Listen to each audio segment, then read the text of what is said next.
Hi guys, we're reading chapters 13 to 15 today. It's going to be the end of book 1. And chapter 13 is called Perfidy Unlimited. Together, the three mice traveled down, down, down. The thread around Despero's neck was tight. He felt as if it was choking him. He tugged at it with one paw. "Don't touch the thread," barked the second hood. "Yeah," echoed the first hood. "Don't touch the thread." They moved quickly, and whenever Despero slowed, one of the two hoods poked him in the shoulder and told him to keep moving.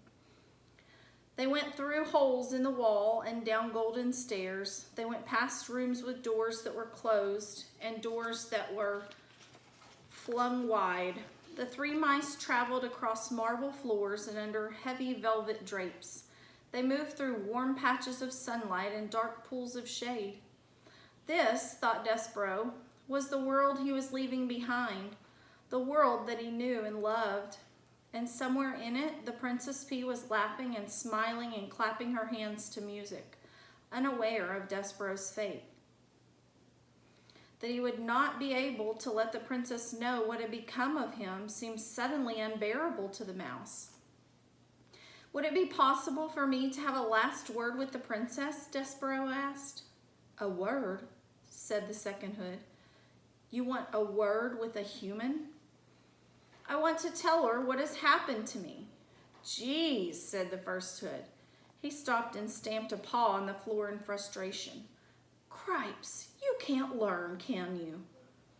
The voice was terribly familiar to Despero. "Furlough?" he said. "What?" said the first hood irritably. Despero shuddered. His own brother was delivering him to the dungeon. His heart stopped beating and shrunk to a small, cold, disbelieving pebble. But then, just as quickly, it leapt alive again, beating with hope. "Furlough," Despero said, and he took one of his brother's paws in his own. "Please, let me go. Please, I'm your brother." Furlough rolled his eyes. He took his paw out of Despero's. "No," he said. "No way." "Please," said Despero. "No," said Furlough. "Rules are rules." Reader, do you recall the word perfidy? As our story progresses, perfidy becomes an ever more appropriate word, doesn't it? Perfidy was certain the word that was in Despero's mind as the mice finally approached the narrow, steep stairs that led to the black hole of the dungeon. They stood, the three mice, two with hoods and one without, and contemplated the abyss before them. And then Furlough stood up on his hind legs and placed his right paw over his heart. "For the good of the castle mice," he announced to the darkness, "we deliver this day to the dungeon a mouse in need of punishment. He is, according to the laws we have established, wearing the red thread of death." "The red thread of death," repeated Despero in a small voice. Wearing the red thread of death was a terrible phrase, but the mouse didn't have long to consider its implications because he was suddenly pushed from behind by the hooded mice. The push was a strong one, and it sent Despero flying down the stairs into the dungeon. As he tumbled whisker over tail through the darkness, there were only two words in his mind. One was perfidy, and the other word that he clung to was P.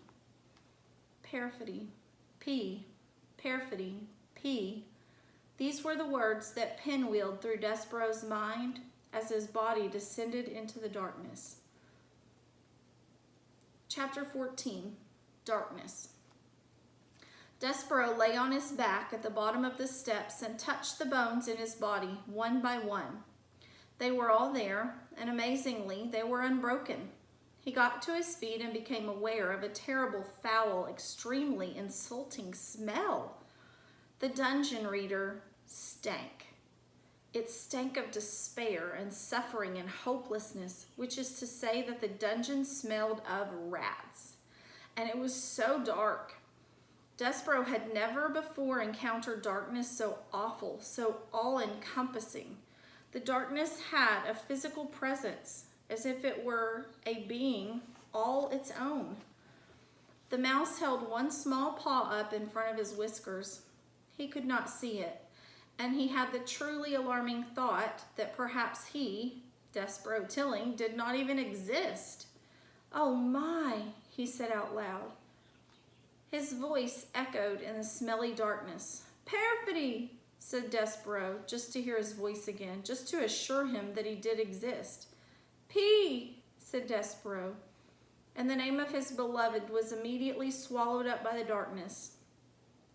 He shivered, he shook, he sneezed, his teeth chattered. He longed for his handkerchief. He grabbed hold of his tail. It took him a long, frightening moment to even locate his tail, so absolute was the darkness. To have something, anything to hold on to. He considered fainting. He deemed it the only reasonable response to the situation in which he found himself, but then he remembered the words of the threadmaster. Honor, courtesy, devotion, and bravery. "I will be brave," thought Desborough. "I will try to be brave like a knight in shining armor. I will be brave for the Princess P." How best for him to be brave? He cleared his throat. He let go of his tail. He stood up straighter. "Once upon a time," he said out loud to the darkness. He said these words because they were the best, the most powerful words that he knew, and just the saying of them comforted him. "Once upon a time," he said again, feeling a tiny bit braver, "there was a knight, and he wore always an armor of shining silver." "Once upon a time," boomed a voice from the darkness, "a knight in shining armor? What does a mouse know of such things?" That voice, the loudest voice that Desborough had ever heard, could only, he assumed, belong to the world's largest rat. Desborough's small, overworked heart stopped beating, and for the second time that day, the mouse fainted. Chapter 15 is called Light. When Desborough awoke, he was cupped in the large, calloused hand of a human, and he was staring into the fire of one match, and beyond the match there was a large, dark eye looking directly at him. "A mouse with red thread," boomed the voice. "Oh, yes. Gregory knows the way of mice and rats. Gregory knows. And Gregory has his own thread marking him. See here, mouse?" And the match was held to a candle, and the candle sputtered to life, and Desborough saw that there was a rope tied around the man's ankle. "Here is the difference between us. Gregory's rope saves him, and your thread will be the death of you." The man blew the candle out, and the darkness descended, and the man's hand closed more tightly around Desborough, and Desborough felt his beleaguered heart start up a crazy rhythm of fear. "Who are you?" he whispered. "The answer to that question, mouse, is Gregory. You are talking to Gregory, the jailer, who has been buried here, keeping watch over this dungeon for decades, for centuries, for eons, for eternities. You are talking to Gregory the jailer, who, in the richest of ironies, is nothing but a prisoner here himself." "Oh," said Desborough, may I get down, Gregory?" "The mouse wants to know if Gregory the jailer will let him go. Listen to Gregory, mouse. You do not want to be let go. Here in this dungeon, you are in the treacherous dark heart of the world. And if Gregory was to release you, the twistings and turnings and dead ends and false doorways of this place would swallow you for all eternity. Only Gregory and the rats can find their way through this maze. The rats, because they know, because the way of it mirrors their own dark hearts. And Gregory, because the rope is forever tied to his ankle to guide him back to the beginning. Gregory would let you go, but you would only beg him to take you up again. The rats are coming for you, you see." "They are?" "Listen," said Gregory. "You can hear their tails dragging through the muck and filth. You can hear them filing their nails and teeth. They are coming for you. They are coming to take you apart piece by piece." Despero listened, and he was quite certain that he heard the nails and teeth of the rats, the sound of sharp things being made sharper still. "They will strip all the fur from your flesh and all the flesh from your bones. When they are done with you, there will be nothing left of you except red thread. Red thread and bones." Gregory had seen it many times, the tragic end of a mouse. "But I need to live," said Despero. "I can't die." "You cannot die? Ah, that is lovely. He says he cannot die." Gregory closed his hand more tightly around Despero. "And why would that be, Mouse? Why is it that you cannot die?" "Because I'm in love. I love somebody, and it is my duty to serve her." "Love," said Gregory. "Love, hark you. I will show you the twisted results of love." Another match was struck. The candle was lit again, and Gregory held it up so that its flame illuminated a massive, towering, teetering pile of spoons and kettles and soup bowls. "Look on that, Mouse," said Gregory. "There is a monument to the foolishness of love." "What is it?" asked Despero. He stared at the great tower that reached up into the blackness. "What it looks like. Spoons, bowls, kettles, all of them gathered here as hard evidence of the pain of loving a living thing. The king loved the queen, and the queen died.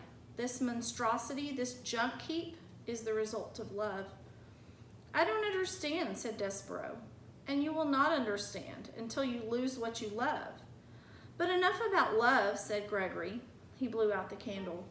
"We will talk instead about your life, and how Gregory will save it if you so desire." "Why would you save me?" Despero asked. "Have you saved any of the other mice?" "Never," said Gregory. "Not one." "Why would you save me then?" "Because you, Mouse, can tell Gregory a story." "Stories are light. Light is precious in a world so dark. Begin at the beginning. Tell Gregory a story. Make some light." And because Despero wanted very much to live, he said, "Once upon a time." "Yes," said Gregory happily. He raised his hand higher and then higher still until Despero's whiskers brushed against his leathery, time-worn ear. "Go on, Mouse," said Gregory. "Tell Gregory a story." And it was in this way that Despero became the only mouse sent to the dungeon whom the rats did not reduce to a pile of bones and a piece of red thread. It was in this way that Despero was saved.